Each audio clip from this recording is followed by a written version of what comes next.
Assalamualaikum warahmatullahi wabarakatuh. Kembali bersama dengan saya Agus Surahmat Powirurjo dalam Agus Surahmat Voice. Senang sekali siang hari ini saya bisa menyapa sahabat-sahabat semuanya. Masih berkaitan dengan Mahkamah Konstitusi dan juga masih berkaitan dengan diskusi kita berkaitan tentang pilkada. Baik pilkada provinsi maupun kabupaten kota. Hari ini Mahkamah Konstitusi membuat putusan yang sangat monumental dan sangat monumental. Apa itu? Dalam Detik News ya, dan ini ternyata di beberapa, saya coba konfirmasi di beberapa berita-berita media, ternyata sama semuanya. Ya, MK putuskan parpol bisa usung cagup meski tak punya kursi di DPRD. Ini tentu menjadi menarik. Dan ini akan bisa merubah ya peta politik di seluruh Indonesia. Kita baca. Mahkamah Konstitusi mengabulkan, ini nampaknya harus tidak boleh putus ya karena ini menjadi menarik. Mahkamah Konstitusi mengabulkan sebagian gugatan yang diajukan Partai Buruh dan Partai Gelora terhadap Undang-Undang Pilkada. MK menyatakan partai atau gabungan partai politik peserta pemilu bisa mengajukan calon kepala daerah meski tidak punya kursi di DPRD.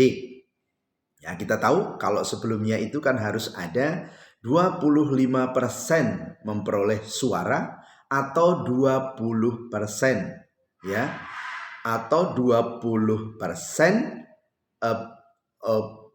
partai politik yang memperoleh kursi di DPRD, baik kabupaten kota maupun juga provinsi. Putusan terhadap perkara nomor 60 garing PUU garing 12 Romawi garing 2024 yang diajukan Partai Buruh dan Partai Gelora itu dibacakan dalam sidang di gedung MK Jakarta Pusat pada hari Selasa 20 Agustus 2024, berarti hari ini, tadi siang. Dalam pertimbangannya MK menyatakan pasal 40 ayat 3 ya, pasal 40 ayat 3 Undang-Undang Pilkada inkonstitusional. Adapun isi pasal 40 ayat 3 Undang-Undang Pilkada itu ialah, kita baca ya. Seperti yang tadi saya jelaskan itu, dalam hal partai politik atau gabungan partai politik mengusulkan pasangan calon menggunakan ketentuan memperoleh paling sedikit 25% dari akumulasi perolehan suara sah sebagaimana dimaksud pada ayat 1, ketentuan itu hanya berlaku untuk partai politik yang memperoleh kursi di Dewan Perwakilan Rakyat Daerah. Artinya kalau kemarin itu 20% kursi atau 25% suara itu hanya partai politik atau gabungan partai politik yang mempunyai kursi di DPR. Tetapi ini kemudian dianggap inkonstitusional oleh MK. MK mengatakan esensi pasal tersebut sama dengan penjelasan pasal 59 ayat 1 Undang-Undang Nomor 32 Tahun 2004 yang telah dinyatakan inkonstitusional oleh Mahkamah Konstitusi. Sebelumnya MK mengatakan pembentuk undang-undang malah memasukkan lagi norma yang telah dinyatakan inkonstitusional dalam Undang-Undang Pilkada. Ya. Jika dibiarkan berlakunya norma pasal 40 ayat 3 Undang-Undang Nomor 10 Tahun 2016 secara terus-menerus dapat mengancam proses demokrasi yang sehat, ucap Hakim MK Eni Nurbaningsih. Ya. Pasal 40 ayat 3 Undang-Undang 10 2016 telah kehilangan pijakan dan tidak ada relevansinya untuk dipertahankan sehingga harus pula dinyatakan bertentangan dengan Undang-Undang Dasar Negara Republik Indonesia tahun 1945 sambungnya. MK kemudian menyebut inkonstitusionalitas pasal 40 ayat 3 Undang-Undang Pilkada itu berdampak pada pasal lain, yakni pasal 40 ayat 1. MK pun mengubah pasal tersebut. Keberadaan pasal aquo merupakan tindak lanjut dari pasal 40 ayat 1 Undang-Undang 10 dari maka terhadap hal demikian Mahkamah Konstitusi harus pula menilai konstitusionalitas yang utuh terhadap norma pasal 40 ayat 1 Undang-Undang Nomor 10 tahun 2016. Ini undang-undang tentang pilkada ya. Adapun isi pasal 40 ayat 1 Undang-Undang Pilkada sebelum diubah kemarin yang kita jadikan sandaran, partai politik atau gabungan partai politik dapat mendaftarkan pasangan calon jika telah memenuhi persyaratan perolehan paling sedikit 20% dari jumlah kursi Dewan Perwakilan Rakyat Daerah atau 25% dari akumulasi perolehan suara sah dalam pemilihan umum anggota Dewan Perwakilan Rakyat Daerah di daerah yang bersangkutan. Artinya apa sahabat-sahabat semuanya? Di dalam ketentuan itu sebagaimana yang lazim kita pahami bahwa partai politik atau gabungan partai politik yang bisa mengajukan ya dalam kontestasi pilkada itu adalah gabungan partai politik atau partai politik yang memperoleh 20% kemarin ya. Dan itu harus yang memperoleh kursi di DPRD. Sekarang tidak ya, gabungan juga boleh. Kemudian kita baca, MK pun mengabulkan sebagian gugatan. Berikut amar putusan MK yang mengubah isi pasal 40 ayat 1 Undang-Undang Pilkada. Ini akan menjadi ramai nih ya. Partai politik atau gabungan partai politik peserta pemilu dapat mendaftarkan pasangan calon jika telah memenuhi persyaratan sebagai berikut. Nih ya.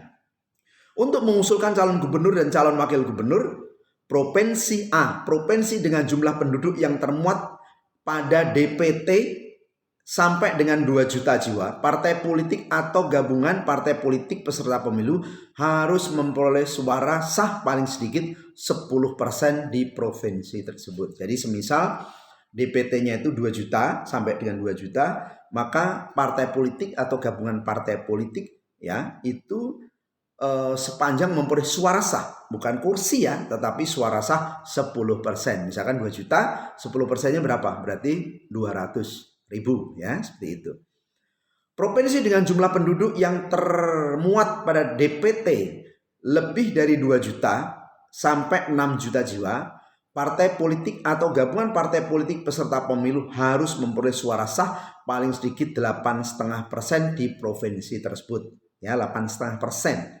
Ya, artinya misalkan 5 juta DPT, maka 8,5% dari 5 juta tersebut. Nah, itu berapa? Ya, tinggal dihitung. Sekitar ya 400 ya berapalah, dihitung aja lah ya. Sekitar berapa tuh? 8 kali 5, 200, 5 kali 5. 200 berapa ya? 200 berapa ya? Dihitung lah kira seperti itu. 425 lah ya, sekitar itu. Provinsi dengan jumlah penduduk yang termuat ya, C ini provinsi dengan jumlah penduduk yang termuat pada daftar pemilih tetap lebih dari 6 juta jiwa sampai 12 juta jiwa, partai politik atau gabungan partai politik peserta pemilih harus memperoleh suara sah paling sedikit 7,5% di provinsi tersebut. Ya, kalau contoh di KI, maka ya PKS bisa mengajukan sendiri, Gerindra bisa mengajukan sendiri, kemudian ya tapi tinggal kita lihat ya PDIP bisa mengajukan sendiri ya. Ya tinggal dilihat nanti seperti apa. Nah, provinsi dengan jumlah penduduk yang termuat pada daftar pemilih tetap lebih dari 12 juta jiwa, partai politik atau gabungan partai politik peserta pemilu harus memperoleh suara sah paling sedikitnya 6,5% di provinsi tersebut. Ini untuk Jawa Tengah, Jawa Timur, kemudian Jawa Barat.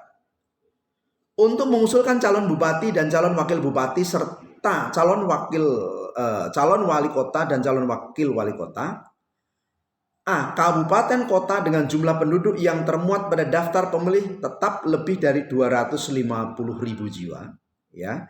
Partai politik atau gabungan partai politik peserta pemilu harus memperoleh suara sah paling sedikit 10% di kabupaten kota tersebut. Ya, misalkan DPT-nya 250.000, maka 10%-nya adalah 25.000. Perolehan suara sah atau gabungan partai-partai, apakah itu yang duduk di duduk di legislatif maupun tidak. Nah, ini tentu KPU harus segera membuat PKPU ya. harus segera membuat aturan ini karena memang ini harus untuk segera dijalankan. B. Kabupaten kota dengan jumlah penduduk yang termuat pada daftar pemilih tetap lebih dari 250.000 sampai 500.000 jiwa, partai politik atau gabungan partai politik peserta pemilu harus memperoleh suara sah paling sedikit 8,5% di kabupaten tersebutnya. Artinya apa? Contoh misalkan Cilegon dengan jumlah DPT ya, dengan jumlah DPT ya, DPT 250.000 sampai dengan 500.000. DPT-nya berapa? Kalau semisal DPT-nya 300.000, maka berarti partai politik dengan perolehan suara 8,5 kali, katakanlah 300.000, ya, maka itu bisa mengajukan calon wali kota dan calon wakil wali kota. Jadi tidak lagi harus 20%. Kabupaten kota dengan jumlah penduduk yang termuat dalam daftar jiwa pemilih tetap lebih dari 500.000 sampai 1 juta jiwa, partai politik atau gabungan partai politik peserta pemilih harus memperoleh suara sah paling sedikit 7,5% di kabupaten atau kota tersebut. Kabupaten kota dengan jumlah penduduk yang termuat pada daftar pemilih tetap lebih dari 1 juta jiwa, partai politik atau gabungan partai politik peserta pemilu harus memperoleh suara sah paling sedikit 6,5% di kabupaten kota tersebut. Sahabat-sahabat semuanya, ini menjadi penting bagi kita. Berita ini tentu memberikan ruang tersendiri dalam alam demokrasi. Kalau kemarin partai-partai yang tidak memperoleh kursi ya di DPRD baik provinsi maupun juga kota, ya kan, provinsi maupun kota. Nah, hari ini bisa menarik lapas lega. Misalkan partai-partai, ya mohon maaf, misalkan ada partai yang tidak masuk, dia tidak punya kursi, maka gabungan itu pun bisa sepanjang bahwa sesuai dengan ketentuan tadi. Ya, ada 6,5, ada 7,5, ada 8,5, ada 10%. Ya, jadi tinggal kita melihat. Tetapi apapun itu, ini akan membuka ruang perubahan konstelasi dalam partai politik masing-masing untuk mengusulkan calonnya masing-masing. Tentu ini menjadi menarik, ya. Dan kita lihat dari hari ke depan dengan adanya putusan ini. Karena apa? Kalau kita melihat pendaftaran pun nanti baru dibuka tanggal 27 hingga 29 Agustus. Artinya kalau sekarang tanggal 20 masih ada waktu kurang lebih 8 atau 9 hari lagi. Ya. Semoga ini menjadi menarik bagi kita. Dan ini betul-betul membuka ruang demokrasi bagi kita. Terima kasih, semoga bermanfaat. Assalamualaikum warahmatullahi wabarakatuh. Yes.